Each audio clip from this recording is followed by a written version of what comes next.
श्री शिवाय नमस्तुभ्यम। हर हर महादेव। दोस्तों, आप सभी जानते हैं कि गुप्त नवरात्रि के बहुत ही पवित्र दिन चल रहे हैं और कल पड़ने वाली इस गुप्त नवरात्रि की विशेष तिथि में आपको सिर्फ एक चावल के दाने से और एक चुटकी हल्दी से बहुत ही खास उपाय करना है। पूज्य गुरु जी ने कहा कि जिन लोगों के जीवन में धन को लेकर बहुत ज्यादा समस्या रहती है या फिर व्यापार को लेकर जो लोग बहुत ज्यादा चिंतित रहते हैं, अपने बिजनेस के लिए बहुत ज्यादा परेशान रहते हैं, अपनी नौकरी के लिए बहुत ज्यादा परेशान रहते हैं कि नौकरी नहीं पा रही है या फिर धन प्राप्त नहीं हो पा रहा है, किसी भी प्रकार की समस्या उनके जीवन में चल रही हो, चाहे धन प्राप्ति से हो या व्यापार से संबंधित हो या उनका विवाह ना हो रहा हो या कोई लड़ाई झगड़ा हो रहा हो, तो पूज्य गुरु जी ने कहा कि आप कोई इस विशेष तिथि में सिर्फ एक चावल के दाने से और एक चुटकी हल्दी से ये विशेष उपाय जरूर करना चाहिए। तो चलिए जानते हैं इस विशेष उपाय के बारे में, लेकिन उससे पहले एक प्रार्थना। अगर आप चैनल पर नए हैं तो कृपया हमारे चैनल वास्तविक जानकारी को सब्सक्राइब अवश्य कर लें। आज का वीडियो हम सभी के लिए बहुत ही खास होने वाला है, क्योंकि इस वीडियो में हम लोग पूज्य गुरुजी द्वारा बताए गए कुछ बहुत ही खास उपायों के बारे में जानेंगे। ये उपाय गुप्त नवरात्रि के इस शुक्रवार के दिन जो भी व्यक्ति करता है, उसके जीवन में चल रही दरिद्रता समाप्त होती है, उसका दुर्भाग्य सौभाग्य में बदलता है, उसके धन की समस्या दूर होती है, व्यापार नौकरी सब अच्छे से चलता है और उसके भी शरीर में कोई रोग नहीं लगता है। पूज्य गुरु जी ने कहा कि जो भी व्यक्ति इस उपाय को करता है, सुख समृद्धि तथा वैभव की प्राप्ति जरूर होती है।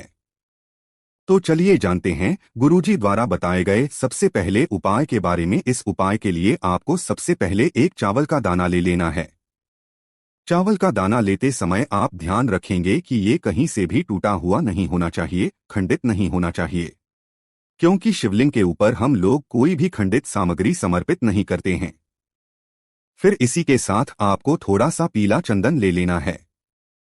पीला चंदन आपको अपने घर में बहुत ही आसानी से मिल जाएगा, तो आप थोड़ा सा पीला चंदन ले लीजिएगा।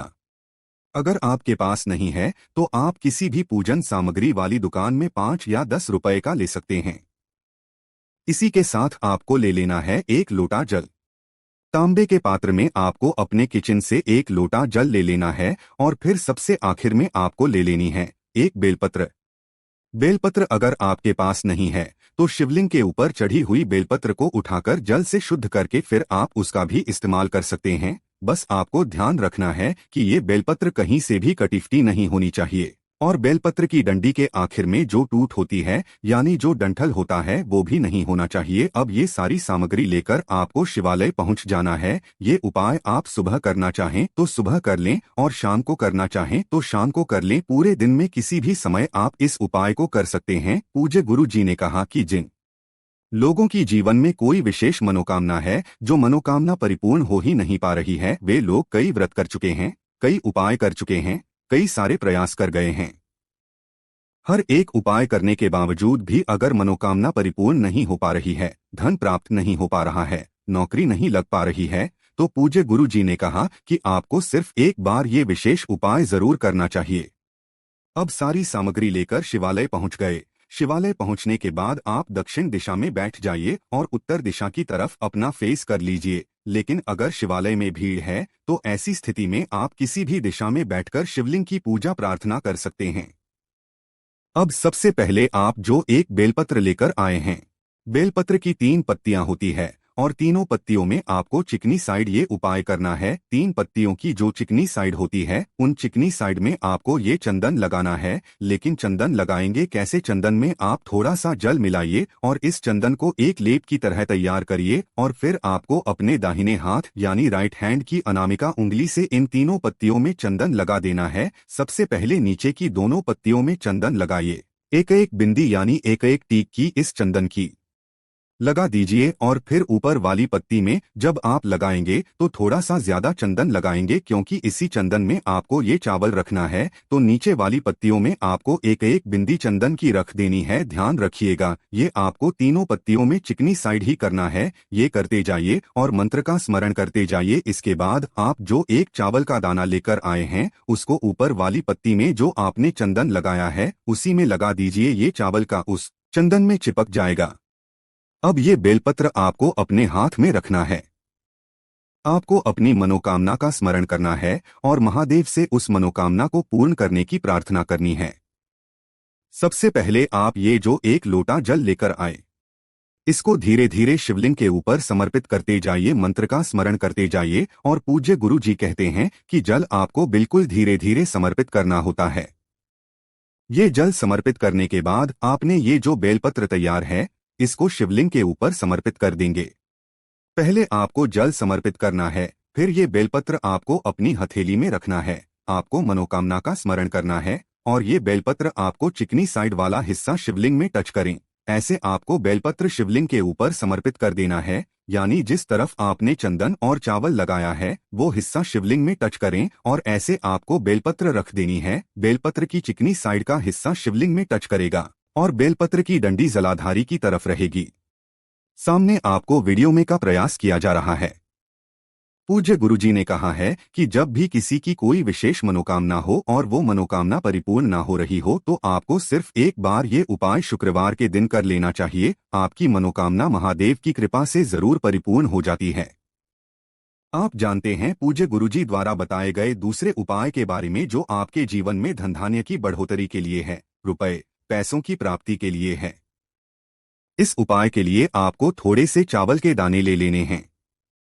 चावल के दाने आप चाहें तो 11 ले लें, 21 ले लें या फिर एक मुट्ठी में ले लें। जितने भी आप चावल के दाने ले सकते हैं उतने आपको ले लेने हैं। फिर इसी के साथ आपको ले लेना है एक दीपक। दीपक आप चाहे तो मिट्टी का ले लें या फिर अपने घर पर शुद्ध आटा मारकर उसका भी दीपक तैयार कर सकते हैं। इस दीपक में आपको शुद्ध देसी घी का इस्तेमाल करना है और साथ ही साथ इसमें लंबी रुई की बत्ती का प्रयोग करना है। लंबी रुई की बत्ती का प्रयोग हम लोग अपने जीवन में धन धान्य की वृद्धि के लिए करते हैं, वंश की वृद्धि के लिए करते हैं, व्यापार में वृद्धि के लिए, अपने जीवन में लगातार ऊंचाइयों को प्राप्त करने के लिए करते हैं। अब ये दीपक आपने तैयार कर लिया और ये चावल के दाने ले लिए। अब आपको थोड़ी सी शुद्ध पीसी हुई हल्दी ले लेनी है। ये शुद्ध पीसी हुई हल्दी आपको इन चावल के दानों के ऊपर लगा लेना है, यानी इन चावल के दानों को आप पीले रंग का कर लेंगे। अब ये सारी सामग्री लेकर आपको अपनी तुलसी जी के पौधे के सामने पहुंच जाना है। आपके घर पर जो तुलसी जी का पौधा है वहां पर आप पहुंच जाइए, लेकिन ध्यान रखिएगा इसको आप शाम को सूर्यास्त के बाद ही करिएगा। सूर्यास्त के पहले आप इस उपाय को नहीं करेंगे। तुलसी जी के पौधे के नीचे पहुंचकर आप सबसे पहले ये जो पीले रंग के चावल लेकर आए हैं, इन चावल को आप तुलसी जी के पौधे की जड़ में समर्पित कर देंगे और 11 बार ओम महालक्ष्मी नमः इस मंत्र का स्मरण कर लेंगे। ये चावल समर्पित करने के बाद आपको ये दीपक तुलसी जी के पौधे के नीचे रख देना है और इसे प्रज्वलित कर देना है। ओम महालक्ष्मी नमः इस मंत्र का 11 बार या 21 बार या 108 बार जितनी बार भी आप जाप कर सकते हैं जाप कर लीजिए और माता लक्ष्मी से आपको प्रार्थना कर लेनी है। शुक्रवार का विशेष दिन है। शुक्रवार का दिन माता लक्ष्मी को समर्पित होता है, इसलिए माता लक्ष्मी से आपको धन की समस्या दूर करने की प्रार्थना करते हुए ये उपाय कर लेना है। और फिर आपको एक विशेष बात का ये ध्यान रखना है कि आप ये दीपक तुलसी जी के पौधे के बिल्कुल नीचे मत रखिएगा। अगर इस दीपक से तुलसी जी के पौधे की पत्तियां झुलसती हैं तो इस दीपक को थोड़ा सा कर लीजिएगा, और अगर तुलसी जी का पौधा थोड़ा ऊपर है तो आप इसको बिल्कुल नीचे रख सकते हैं। ये दीपक रख दीजिए, अपनी धन की समस्या को दूर करने की प्रार्थना कर लीजिए और फिर वापस आ जाइए। पूज्य गुरुजी कहते हैं कि जो भी शुक्रवार के दिन इस विशेष उपाय को कर लेता है तो उसके जीवन की आर्थिक समस्या चाहे जैसी भी खराब चल रही हो, वो माता लक्ष्मी की कृपा से बहुत ही जल्द बदलनी शुरू हो जाती है। अब जानते हैं गुरुजी द्वारा बताए गए सबसे आखिरी उपाय के बारे में जो आपके रोग को समाप्त करने हैं, बीमारी को दूर करने के लिए है। इस उपाय के लिए आपको सिर्फ एक लोटा जल ले लेना है और एक बेलपत्र ले लेना है। जल आप अपने किचन से लेंगे और बेलपत्र अगर आपके पास नहीं है तो आप शिवलिंग के ऊपर चढ़े हुए बेलपत्र को उठाकर जल से शुद्ध करके उसका भी इस्तेमाल कर सकते हैं। अब सिर्फ ये दो सामग्री लेकर आपको शिवालय पहुंच जाना है। इस उपाय को भी आप पूरे दिन में किसी भी समय कर सकते हैं। शिवालय पहुंचने के बाद सबसे पहले आप जो एक बेलपत्र लेकर आए हैं उस बेलपत्र को शिवलिंग के ऊपर समर्पित कर दीजिए। कुंदकेश्वर महादेव के नाम का स्मरण कर लीजिए।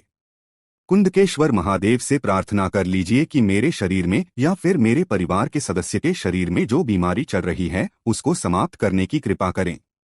और ये बेलपत्र आप कुंदकेश्वर महादेव के नाम से समर्पित कर दीजिए।